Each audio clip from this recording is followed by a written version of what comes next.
Hello, listener.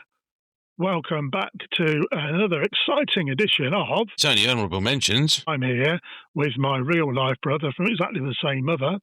Hello, Neil. Hello, Stephen. How are you, please? I'm good, thank you very much. Today, Neil, still there. Hello, Neil.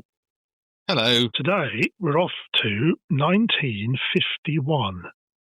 1951. 9 minutes to 8. You were born then, weren't you? 9 minutes to 8 I was. Oh. 1951, if you're talking the year, then no. Oh, okay. I was quite a way off being born then, actually. Oh, fair enough.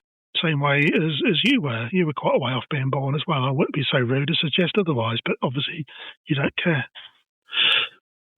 We're going to 1951 and we're going to Baltimore in Maryland, the United States. Cookies. They make nice cookies there. Maryland cookies. Yeah. They do. If anyone's listening from Maryland Cookies and they want to send any samples for testing, or we could discuss even with greater detail on one of our podcasts, then please do. We're not proud. Send them along. So we're going to the Johns Hopkins Hospital in Baltimore, Maryland, which is one of the few that would treat poor African Americans at that time. Oh, it's terrible, isn't it? It's terrible, wasn't it? Wasn't it bad? Oh, wasn't it bad? Yes, it was Jim Crow. Jim Crow laws, that's what they called it. Did they? Yes, when they separated your white people from your black people. And John Hopkins, was he black or tall, or was he white? I don't know, just the Johns Hopkins Hospital. He's a nice fella. I don't think he was actually there working. I think it was named after him. Well, he must have been there some point in his life. You'd imagine he was doing something in that area to get a hospital named after him. Exactly. Yeah, so he did all right. They wouldn't name a hospital after me, would they? For, I don't know. Asking about on a podcast. Yeah. Do you know why the Jim Crow laws were called the Jim Crow laws? Because the man called Jim Crow made them? No. You'd think that, wouldn't you? But apparently it was because there was a very popular vaudeville character who was a white man in blackface, dressed up, and then being dumb and thick and not really understanding things, playing the part of a yokel-type black man to make all the white people laugh because black people weren't allowed in there. His name was Jim Crow. And it wasn't a single person. It was like an act that anyone doing this kind of act would call their character Jim Crow.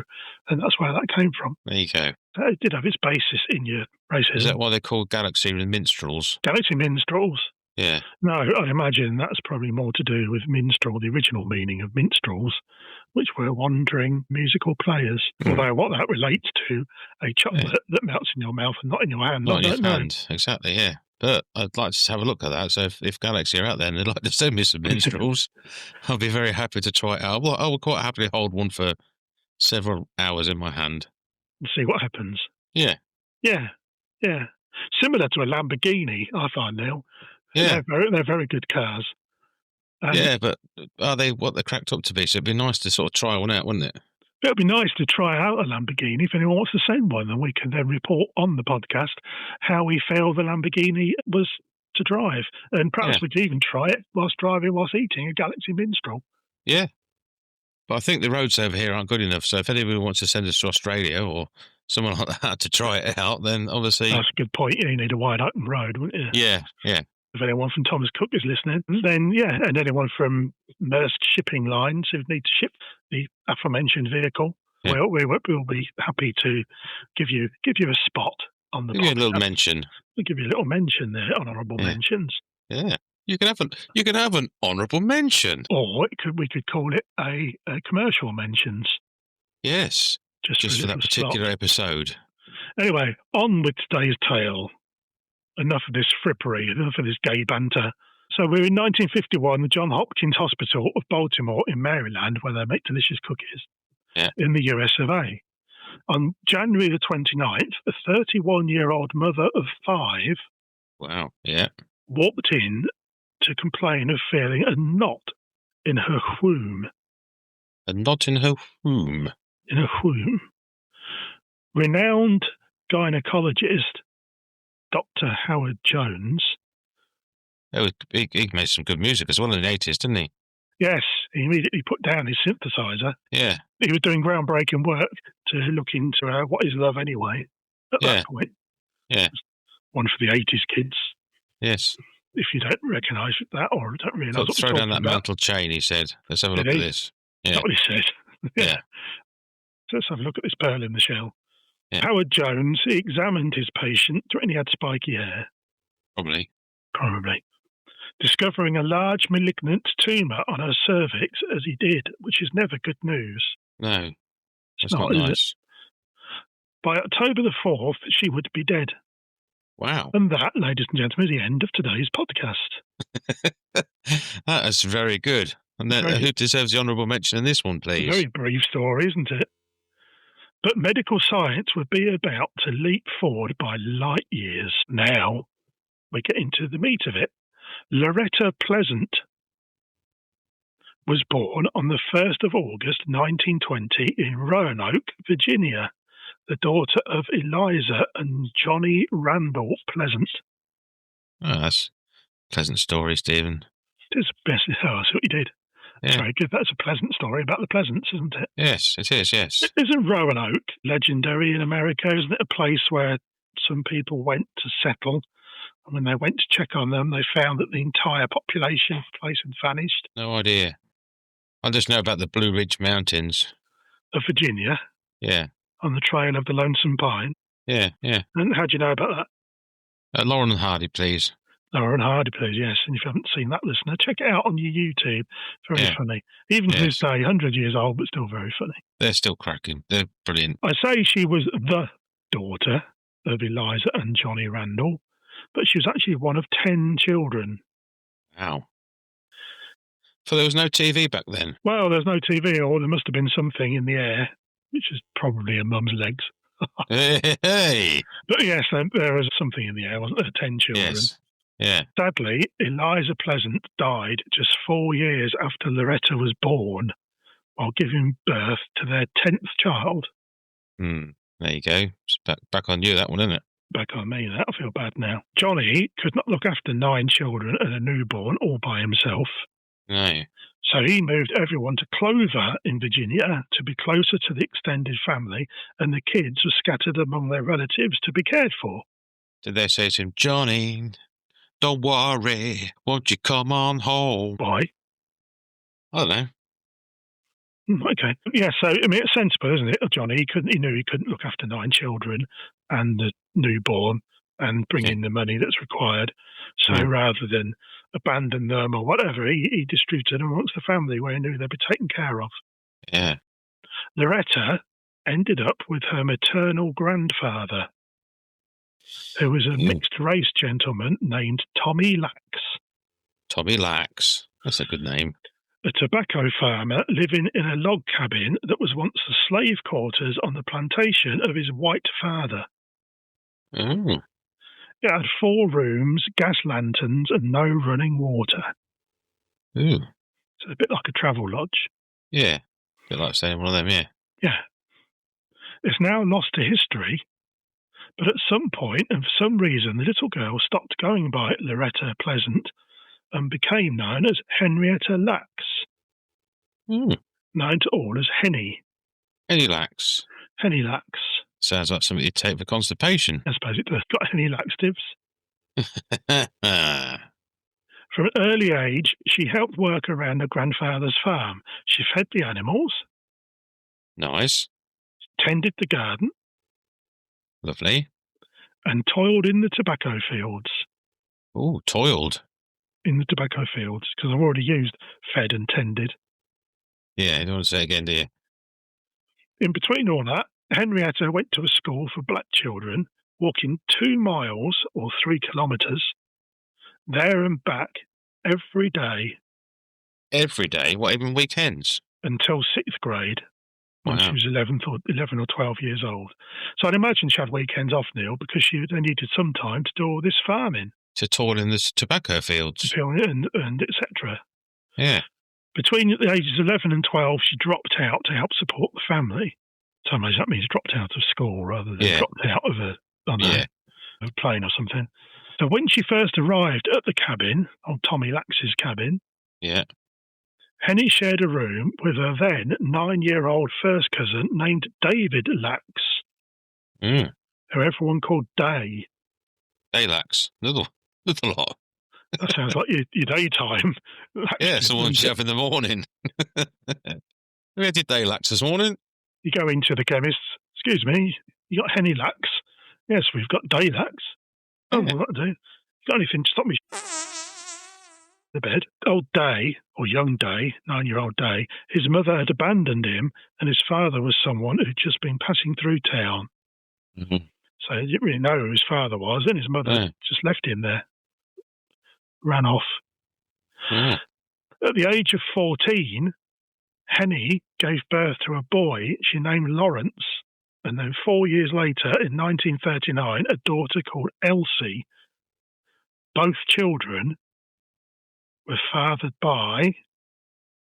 Day Lacks. On the 10th of April 1941, Day and Henny Lacks were married in Halifax County, Virginia.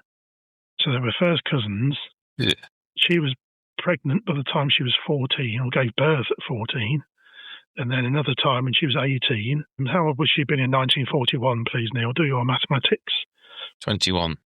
About 21. That's what we're going with. I can't remember when she was born. 1920. Oh, well, there we go then. That was quite an easy bit of mathematics. Well done. As an adult, Henny had attractive hazel-coloured eyes, a small waist, and size 6 shoes, which is UK size 4. It's quite petite. Yeah. Unless you go by EU shoe sizes, when she'd have been a whopping sounding 37. I wonder why they do that. Why can't they just universally... they've got to change them. They've got to put their own stamp on things, haven't they? So in America, she was a... What did I say she was in America? 6. I'm glad you're paying attention. In America, she was a 6. In the UK, she was a 4. And with our continental cousins, she'd have been a 37. Yeah. Bit confusing. It is a bit confusing, depending where you go to buy your shoes, doesn't it? Yeah. When she wasn't working on the farm, Henny always wore red nail polish and dressed smartly in neatly pleated skirts. Oh, okay. A bit like yourself, Neil. You like a neatly pleated skirt? Yeah, on the weekend. After their 1941 wedding, so about 20 to 8, one of Henny and Day's cousins, a man named Fred Garrett, convinced He was in Roadhouse. Was he? Yeah, I think so.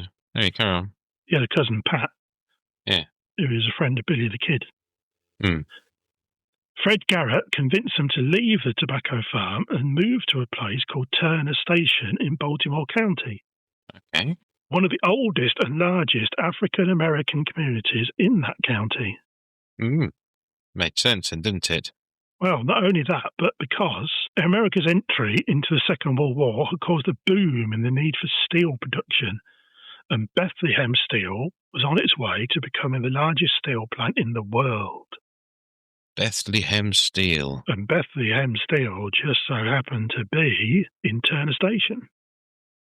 So not only would it make sense that they were moving into a long-established community of African Americans, but they're also moving to the largest steel plant in the world, offering out jobs because they can't get enough people to deal with the demand for their products.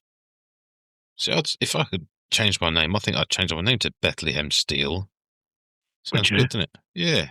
Sounds quite Bethlehem Steel. Yeah. Would you be? Would you be a secret agent? Probably. Either that or I'll invent a better carrier bag. How would you invent a better carrier bag? I don't know yet. I've not looked into it, but that would be something I'll be trying to do. You wouldn't go and like, I don't know, underpants for sheep. It would be a better carrier bag. Yeah. I could always install mirrors. It was always something I could see myself doing.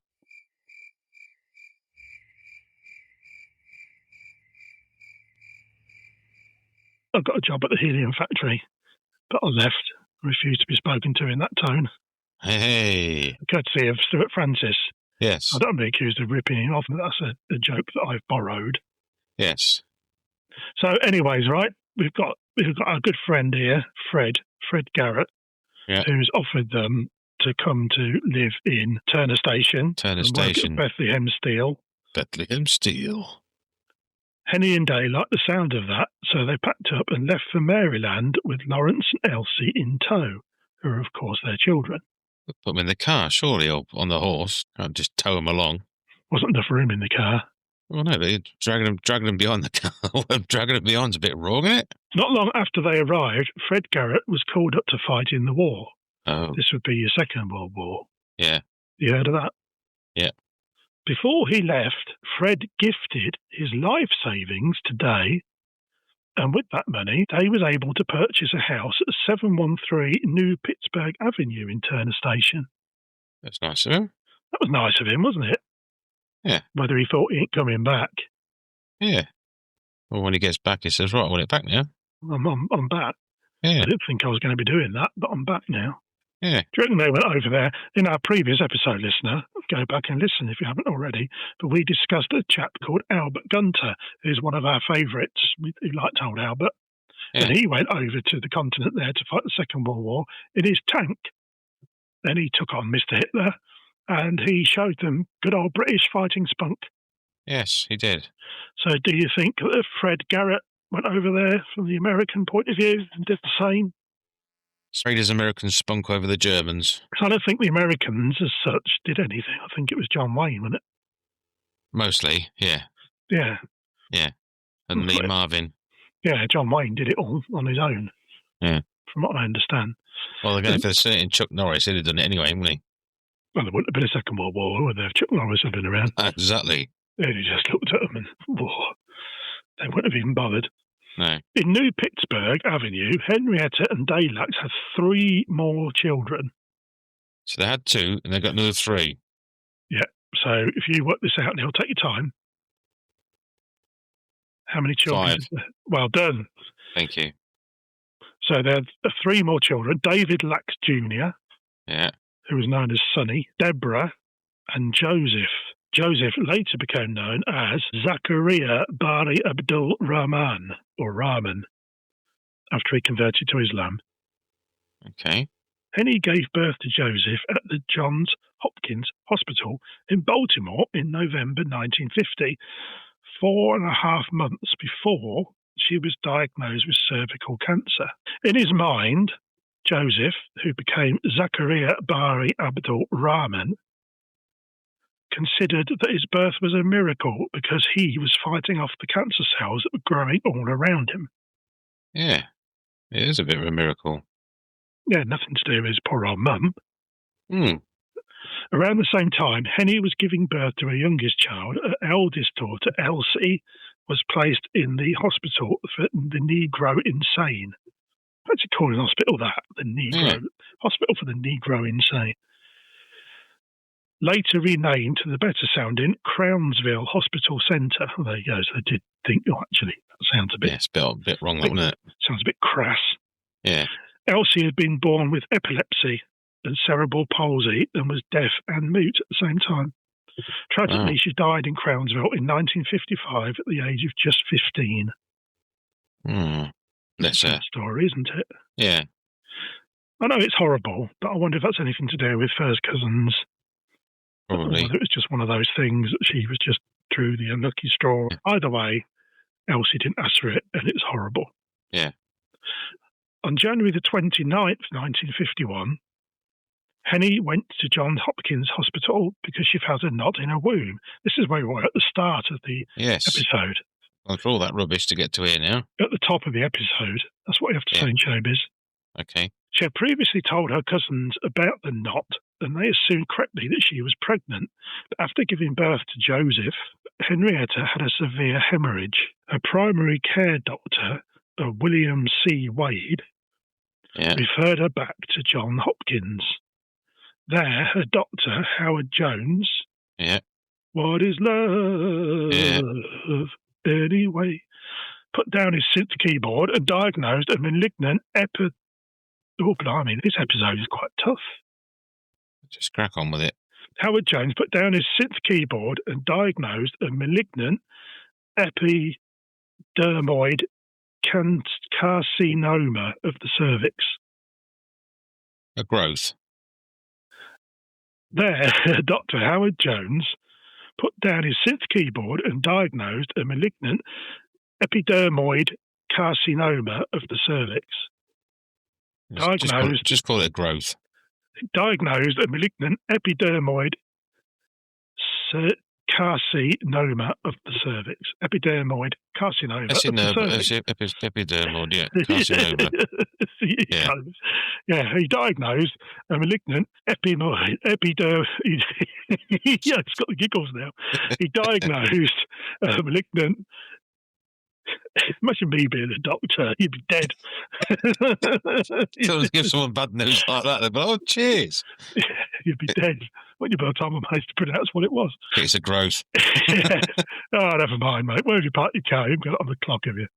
Yeah, I won't worry about the parking ticket. You want Christmas presents, so we keep receipts. Yeah. So he diagnosed that with a malignant epidermoid carcinoma of the cervix. A malignant epidermoid carcinoma of the cervix. I can say it.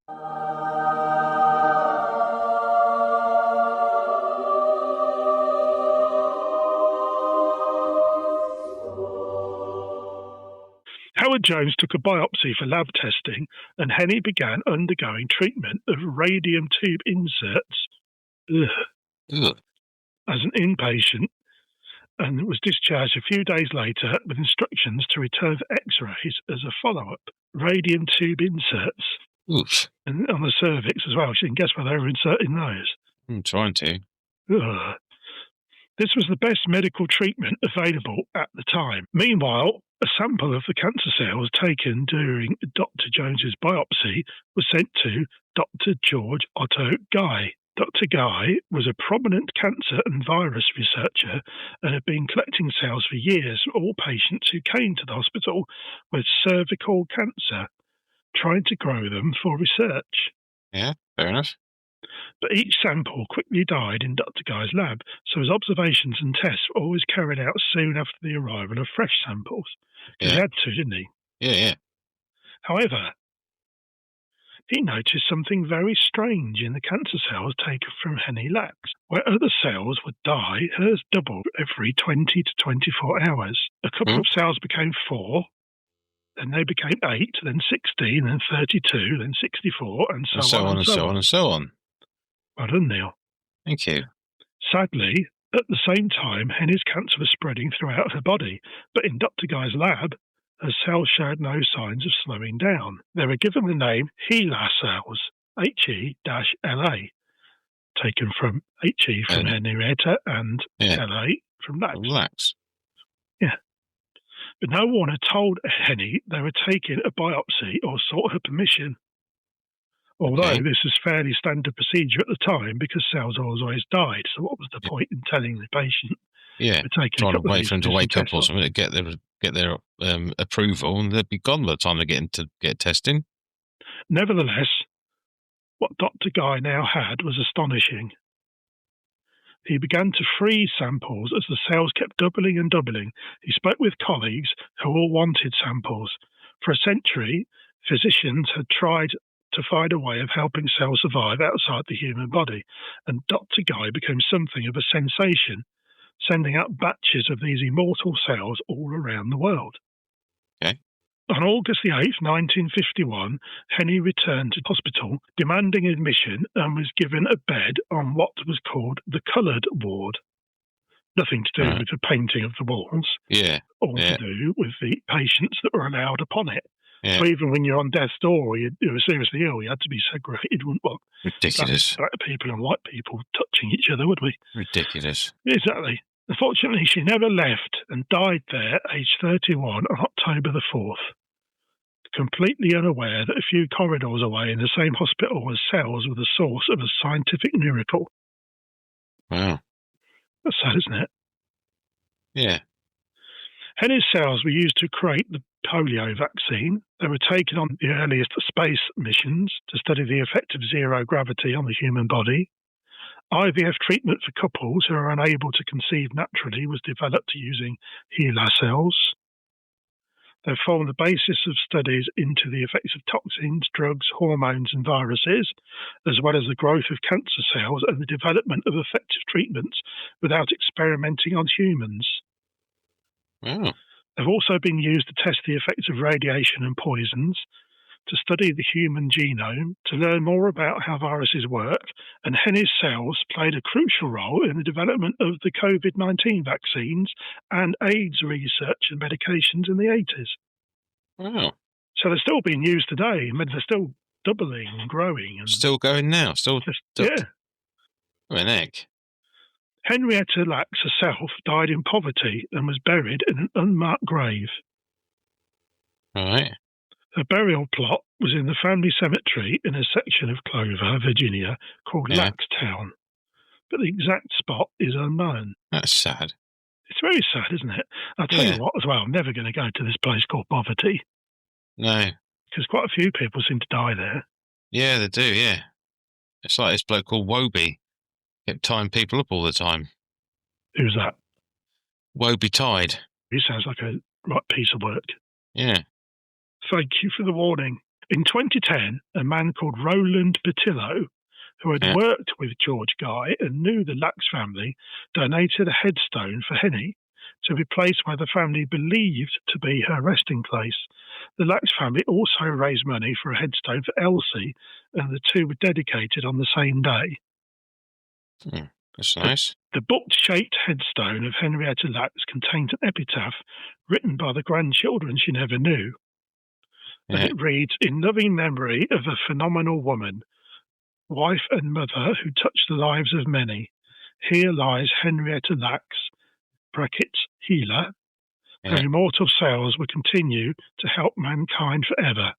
Eternal love and admiration from your family." Wow. That's nice, isn't it? Because she didn't even know. This poor lady suffered. Yeah, she didn't even know what she'd done for the world. No, she died without ever knowing. And people died without ever knowing who she was. Yeah, even now, people won't know who she was and what she did. In March 2013, researchers published a DNA sequence of the genome of a strain of HeLa cells. Yeah. The Lacks family, so this is in 2013, the Lacks family only discovered this when they were informed by an author writing Henny's story by the name of Rebecca Skloot. What a great name. Great name. Rebecca Skloot. So you're going to be, what's the name you're going to take? Bethlehem Steel. You can be Bethlehem Steel, and I'll be your Watson to your Bethlehem Steel as Stephen Skloot. Okay. In fact, until Rebecca Skloot originally contacted them, the Lacks family didn't even know about HeLa cells and their connection to Henrietta. Wow. 2013, Neil. I know. Long time, isn't it? Once they became wholly aware, the Lacks family objected about the amount of genetic information that was available for public access. Jerry Lacks Y, which sounds like a question, but that's one of Henny's grandchildren. Yeah. Jerry Lacks Y told the New York Times the biggest concern was privacy. What information was actually going to be out there about our grandmother, and what information they can obtain from her sequencing that will tell them about her children and grandchildren, and then continuing down our line. The same year, another group under the National Institutes of Health, NIH, funding in the USA, submitted their own research for publication. Again, the family put their hands in the air and said, "Excuse me." In addition to that, an unprecedented arrangement was made whereby family members joined scientists to form the HeLa Genome Committee, and that now examines applications and grants permission for access to Henrietta's cells. So as Jerry Lacks Y put it, now instead of being the last, we are the first to know. Right. So they've taken all the cells, haven't they, for decades of Henny Lacks, and we're using them in all this medical science and treatment. The Lacks family didn't even know anything about it until they were told how they felt, and then how do you feel about what, mate? And then they told them about it, and now they've been given a place on this committee, so you cannot use any of these cells without it first going through the Lacks family. And in October 2021, the family filed a lawsuit against Thermo Fisher Scientific for profiting from the HeLa cell line without Henny's initial or their subsequent consent. And on 31st July 2023, Thermo Fisher Scientific settled with the Lacks family on undisclosed terms. Deborah, Henny's daughter, her home was very small, had wood chip on the wall. Right. Deborah, Henny's daughter, asked why, if her mother was so important to medicine, why could her children not afford health insurance? Yeah, I agree with that. They should have something from it. Of Henny's children and descendants, they all, of course, had a genetic connection, but the HeLa cells are not in their bodies. Yeah. So they've had that tested, and they do not have their own personal samples of the HeLa cell line. So it was a complete one-off within Henrietta. Yeah. And I think that the family, all right, it was standard procedure at the time. Yeah. And I think that the family should have been made aware earlier than they were, and they were made aware by accident. Yeah.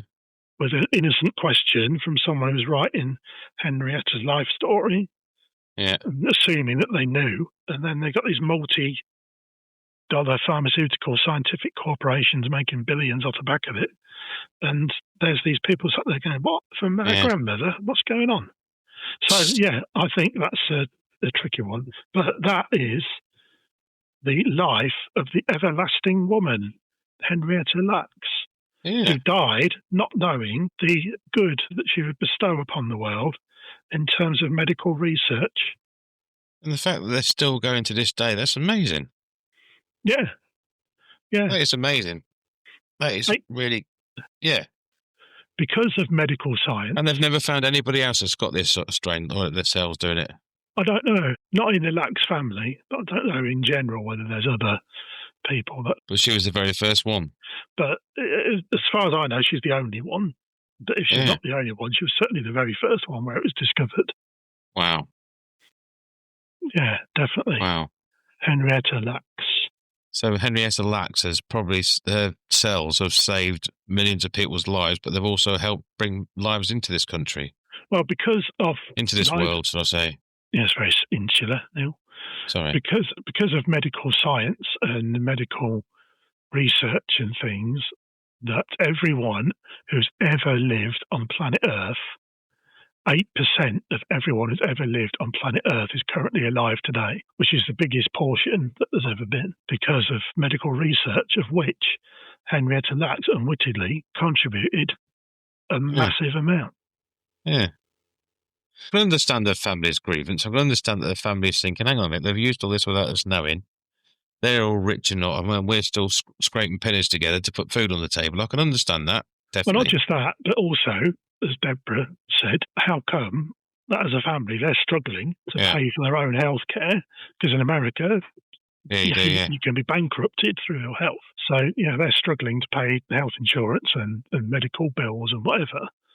And yet, unbeknown to them, the treatment they're probably receiving, or could have been receiving, is spawned from their own grandmother, yet they didn't know anything about it. So I'd be very aggrieved if it was me. This may change the lives of thousands, if not millions of people.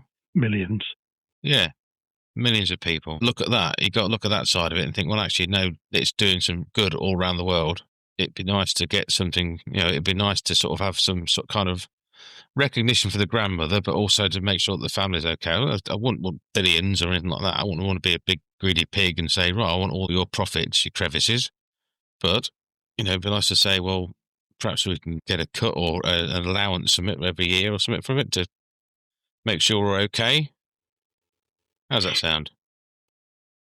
Sorry, I was making a sandwich. Was you? Yes. Yeah, I went away then, come back, and you were still going on. So. But thank you, listener, for bearing with us during that episode. That's quite sad, I thought. It is very sad. It'd be interesting to see what the listeners think about that, what their views are. And how would we know that, Neil? They could email us, Stephen. And where would they do that, Neil? That's our email address, Stephen. Which is what, Neil? honourablementions@gmail.com, Stephen. No, it's not, Neil. Isn't it? honourablementionspod@gmail.com. That's right. Yes. Or they could look us up on your Facebook or Instagram or TikTok. Yeah, or they could place a comment on Spotify and places like that. Can they do that? They can. Yeah, they can comment on wherever they stream their music from or their podcasts. Or they could write it on a piece of paper, type round a brick and throw it through your window. There's lots of ways of getting in touch. There is, absolutely. Be interested to see what people think about that. Henrietta Lacks, the everlasting woman. So thank you, listener. I'm sorry it wasn't a hilarious episode. Not that we've ever done a hilarious episode. They've normally been fairly incompetent. But, yeah, that was a fascinating story, I think, about Henrietta Lacks. If you want to read more, then Rebecca Scoot has got a book out there, which I'm informed is very, very good. Although you probably guessed I haven't read it myself. Thank you for listening. We'll be back again next week for another episode of Honourable Mentions, please. Thank you, Neil. Thank you, Steve. That was quite good. Hello, Neil. We'll be back again next week, listener, for another episode of Honourable Mentions, please. Until then, be safe, be happy, be well, and if you can't be well, let's hope Henrietta Lacks comes to your assistance. Bye. Hi, I'm Sir David Beckham. A bit random at the end of a podcast all about Henrietta Lacks, I know, but they couldn't get any scientists for 3 cheese triangles and a promise to take Victoria off their hands for an afternoon. I think they're shoving her into the revolving door at a Travelodge. Anyway, they've asked me to read this out loud. I'm not very good at reading, bit nervous to be honest. But then Steve made such an arsehole of that medical diagnosis, I thought you can't be any worse, Dave. So here I go. Thank you for listening to Honourable Mentions. You have no idea how much your support means to me and the boys. Please subscribe, like, share and leave a 5-star review. Then strip naked, paint listen to Honourable Mentions over your belly, then run around Tesco with lemon curd, smeared betwixt your buttocks. If you don't, I can't read that because she'll kill me, that's why. It's not my hair. Anything but the hair. Okay, I'll say it. If you don't, I'll send Victoria around to sing to you when you're trying to enjoy a poo. It says here that Honourable Mentions is researched by Stephen Webb and is an Uncover Brothers production. You can email them at honourablementionspod@gmail.com or get them on Facebook, Instagram and all that. The theme tune is written and performed by Pepe and the Bandits. Didn't she used to be Ginger Spice? Anyway, please check them out wherever you stream your music. If you haven't listened to House of Cards yet, where have you been? Gary Neville has it on loop in his Nissan Micra. Anyway, this is Sir Bex, over and out.